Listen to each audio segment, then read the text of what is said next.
के ऊपर जिस तरह एक नाजायज और गैर कानूनी जंग ठोसा गया,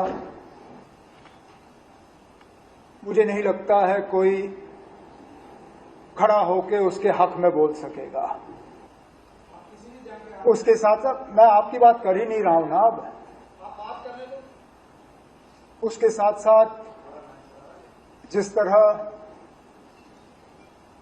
इंसानियत का कत्ल करके बेरहमी से ईरान के सुप्रीम लीडर आयतुल्लाह खamenei साहब,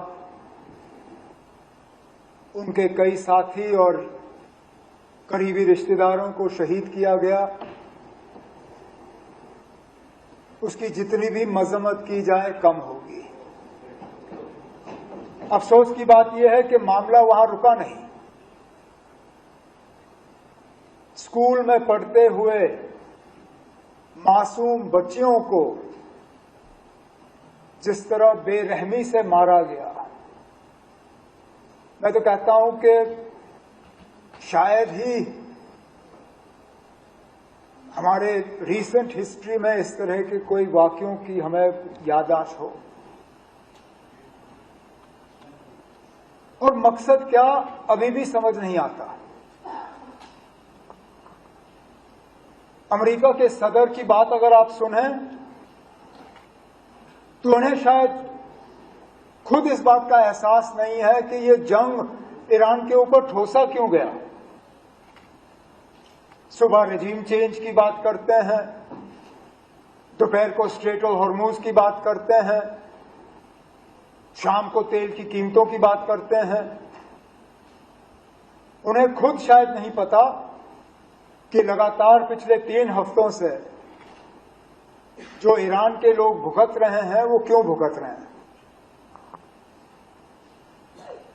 अब हमें यह कहा गया यहां पे कि हमें कोई ऐसी बात नहीं करनी चाहिए जो डायरेक्टली हमें टच ना करे। लेकिन हमारे कितने बच्चे बच्चियां, कितने हमारे लोग ईरान में फंसे, तो वो तो डायरेक्ट हमें टच कर गया। आज हमारे पेट्रोल पंपों के बाहर लाइनें लगी हुई हैं, वो भी हमें डायरेक्ट टच कर गया। और सबसे ज्यादा हमारे जज्बात, हमारे एहसासात, हमारे फीलिंग्स को जो एक ठेस पहुंची, एक हमें दर्द हुआ, मुझे लगता है हम सबको यहां हाउस के सामने अपनी बात रखने का पूरा हक है। अब ये सही है कि यहां बैठ के हम जंग रोक नहीं सकते, लेकिन मरकज में हमारी हुकूमत बार बार इस बात का जो है वो दावा करती है कि दूसरे मुल्कों के साथ उनके इतने अच्छे ताल्लुकात हैं, और मैं जानता हूं इस चीज को, है अच्छे ताल्लुकात। अमेरिका के साथ उनके ताल्लुकात अच्छे हैं, इजराइल के साथ ताल्लुकात अच्छे हैं, ईरान के ताल्लुकात तो मैंने खुद देखे जब मैं वाजपेयी साहब के साथ मिनिस्टर ऑफ स्टेट था एक्सटर्नल अफेयर्स का। बाकी ईरान के जो हमसाये मुल्क हैं उनके साथ ताल्लुकात।